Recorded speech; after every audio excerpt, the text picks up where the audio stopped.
Mr. Putin said that they have to give the Libyan people time to sort out their own problems, and there's really double standards here, he added. There are several other parts of the region in the Middle East and North Africa which is facing pretty much civil war situations, but which the West is either ignoring or not really paying the same amount of attention to.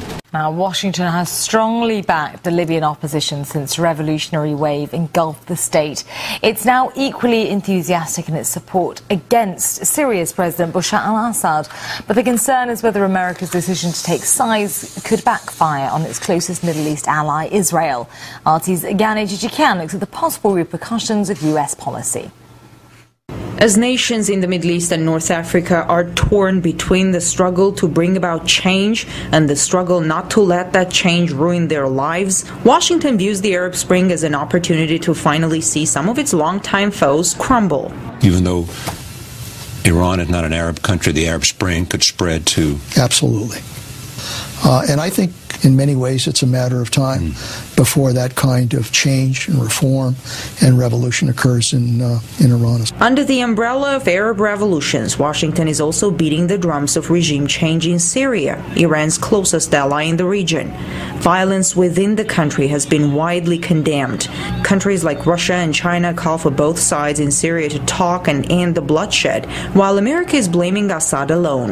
The transition to democracy in Syria has begun, and it's time for Assad to get out of the way. I think Assad's days, just like Gaddafi, are numbered.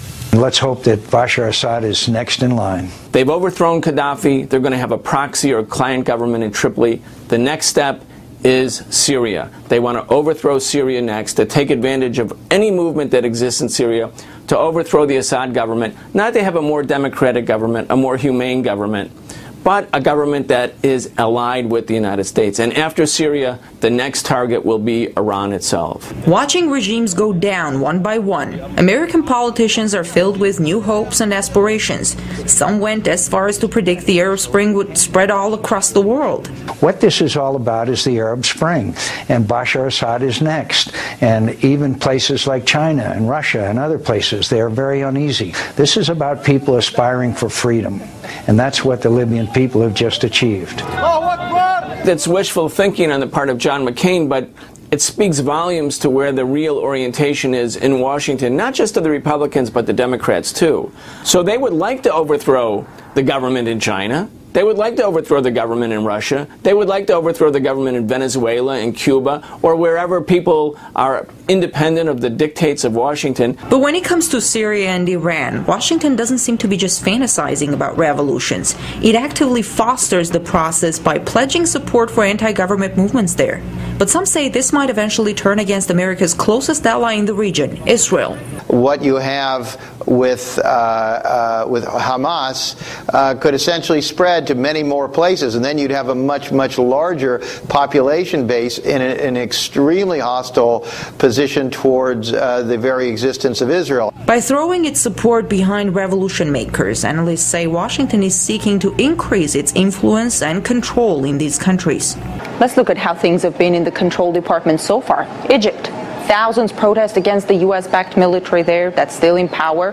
Last week, Egyptians stormed the Israeli embassy, enraged by the killing of 5 Egyptian border guards. In Libya, a Washington-supported leadership is taking over, but the country is at risk of plunging into tribal war. Syria, the opposition includes those with radical agendas. So the aftermath of the so-called Arab Spring remains very murky and difficult. Yet Washington seems to be using the Arab Spring to fulfill its long-time goals. 30 Dutch troops and 20 German colleagues are the first in a large NATO deployment also involving US forces. The mission comes after Turkey asked for help protecting its southeastern cities from a possible Syrian conventional or chemical missile attack.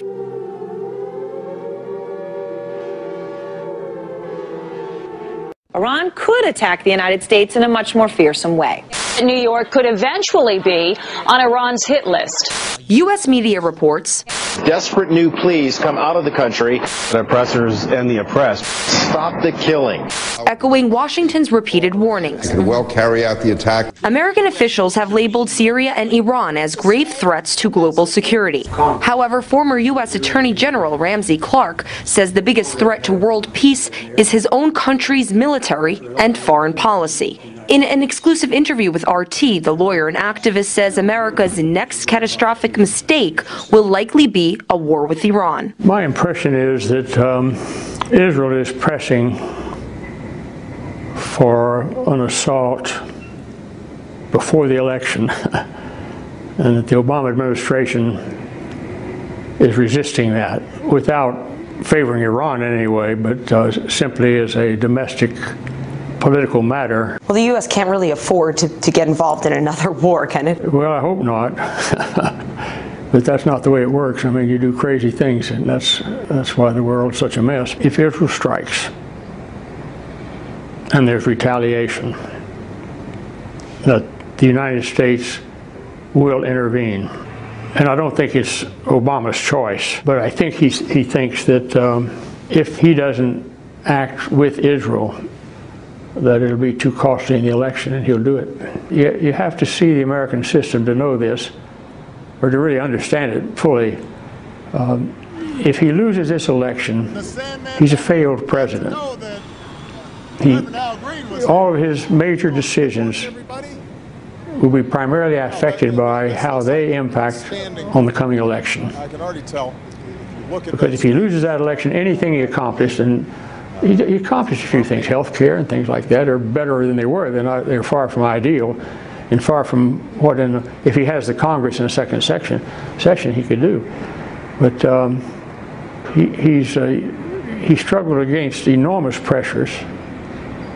The Pentagon's ability, I mean, I've watched presidents President Johnson was one of them. Those guys coming in from the Pentagon, he just thinks, my God, they know everything, I don't know nothing. With respect to Syria, while speaking to the United Nations Security Council, the Syrian ambassador reportedly quoted a statement that you said nearly 22 years ago. He said, quote, "The UN, which was established to prevent the encouragement of war, has become itself a tool for war." How do you perceive the circumstances surrounding Syria right now, and the U.S. and European actions and campaign for some type of intervention? Well, Syria's under extreme international and to some degree domestic pressure and violence for only one reason. And it's the same reason that gave us Iraq and Afghanistan and Libya. Syria is a part of the effort to eliminate every independent Arab government, independent of U.S. control. You think that's the goal? It's not humanitarian reasons? Oh my God, no. I mean, it's geopolitical. Russia accused Libya of training the Syrian militia currently fighting government forces. It was part of a broader discussion of the situation in the Arab countries, with Moscow also demanding NATO apologize for causing civilian casualties during last year's air raids in Libya. RT's Marina Portnaya has been following the meeting in New York.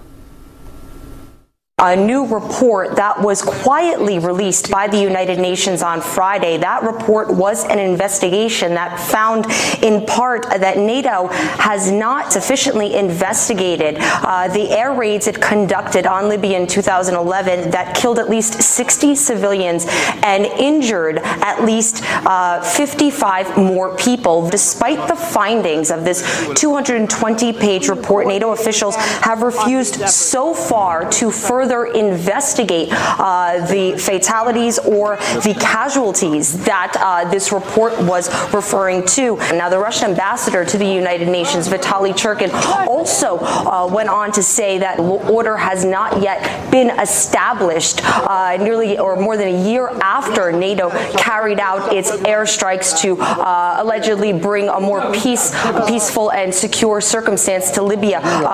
The situation is still very dangerous.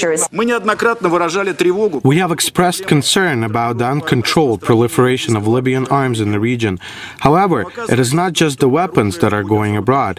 We have received information that in Libya, with the support from the authorities, there's a special training center for the Syrian revolutionaries, and that people are sent to Syria to attack the legal government. This is completely unacceptable according to all legal bases. This activity undermines the stability in the Middle East. We we think that Al-Qaeda is in Syria, and therefore there is an issue.